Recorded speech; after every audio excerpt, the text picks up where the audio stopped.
वैसे तो बहुत दुनियादारी की बातें मैं करता नहीं हूँ, लेकिन आज कुछ ऐसा मैंने देखा है जिसकी वजह से थोड़ा जरूरी हो गया है कि हम थोड़ी सी दुनियादारी की बातें कर लें।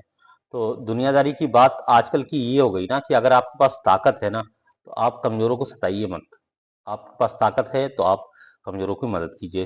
पहली बात तो ये हो गई। ज्यादातर लोग जिनके पास थोड़ी सी पावर्स आ जाती है, या धन है उनके पास, या बल है उनके पास, या शक्ति है, तो उसका साधन वो लगते हैं कि लोगों को झुकाने में, लोगों को गिराने में, लोगों को अपमानित करने में जो काम कर रहे हैं। तो वो अपनी जो भी है भावनाएं है ना, तो उनके अंदर क्या होगा कि आपका जो धन है ना आपके काम नहीं आने वाला है, जो आपका बल है वो भी आपके काम नहीं आने वाला है। आप अगर ताकतवर हैं तो आप मदद कीजिए लोगों की। आप भगवान के स्वरूप बन जाइए। ईश्वर ने अगर आपको इतना दिया है तो आप लोगों की मदद करना स्टार्ट कीजिए। बहुत सारे सोसाइटी में इस तरह की चीजें हैं जहाँ पे लोगों को वास्तव में जरूरत है। ऐसा नहीं है कि लोगों की जरूरत नहीं है। आप उनका आशीर्वाद ले लीजिए ना। आप क्यों अपनी ताकत का इस्तेमाल गलत जगह पे कर रहे हैं, लोगों को झुकाने पे कर रहे हैं? लेकिन झुका के आप नहीं हो सकते हो बड़े। आप क्योंकि आप झुकाओगे तो आप छोटे हो जाओगे। आप लोगों को उठाना स्टार्ट करो, आप बड़े होते चले जाओगे।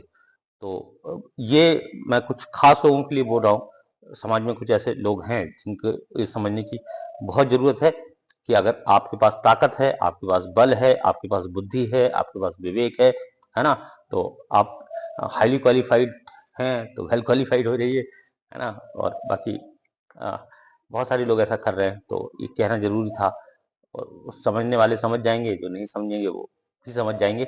उन्हें वक्त समझा देगा। बाकी हमने तो कह दिया है, कर दिया है, बता भी दिया है कि अगर आपके पास बल है, आपके पास धन बल है, जन बल है, तो लोगों के लिए इस्तेमाल कीजिए उसको। क्योंकि अगर आप किसी का इन साधनों के साथ किसी का बुरा करने की सोच रहे हैं या सोचते हैं, किसी को झुकाने की सोचते हैं, तो फिर वो संभव नहीं हो। मतलब कि काबिलियत आपकी नहीं है, आप नाकाबिल व्यक्ति हैं अगर आप ऐसा कर रहे हैं। और बहुत सारे लोगों ने ऐसा करने की कोशिश की है, और जिन्होंने भी ऐसा करने की कोशिश की है, तो वो चाहे रावण ही क्यों ना रहा हो, कंस ही क्यों ना रहा हो, हिरण्यकश्यप क्यों ना रहा हो, उसको झुकना ही पड़ा है। क्योंकि सत्यमेव जयते जिसने भी लिखा है, जहां से भी आया है, जिस भी वेद से आया है, ये आज सिर्फ आया नहीं है, था और रहेगा।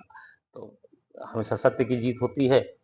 तो बाकी आप देख सकते हैं सोसाइटी में आसपास आपकी किस तरह की चीजें हो रही हैं, और कौन से लोग किस तरह का काम कर रहे हैं। आप उनको देखते रहिए, समझते रहिए, विचार करते रहिए।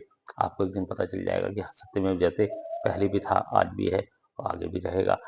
और अगर आप ये सोचते हैं कि आप दिखावा करके, छलावा करके कुछ कर सकते हैं, तो ये काम नहीं करता है। ये दिखावा बहुत दिन तक नहीं टिकेगा, छलावा भी बहुत दिन तक नहीं टिकेगा। जो आप ओरिजिनल हैं, जो आप वास्तव में हैं, जो आपकी वास्तविकता है, वही आपके जीवन में काम आने वाली है, वही समाज के लिए काम आने वाली है, वही चीजें आगे चल के आपके लिए बनेगी, शक्ति बनेगी आपकी। अगर आप हैं, एक्चुअल हैं आप, है ना। अगर आप झूठे हैं, दिखावे में हैं, आप किसी फरेब में हैं, तो फिर ये आपका नुकसान ही करेंगी। क्योंकि झूठ कभी सत्यमेव जयते नहीं बन सकता। सत्यमेव जयते जो कहा गया है, हमेशा सत्य की विजय होती थी, होती है और होती रहेगी।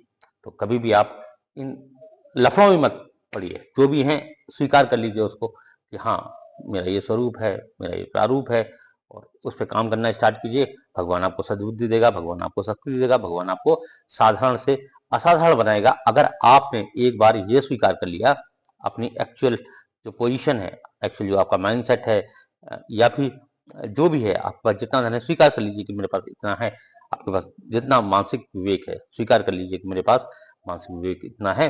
तो हनुमान जी महाराज सबके ऊपर कृपा करेंगे। आप सभी को होली की बहुत बहुत शुभकामनाएं।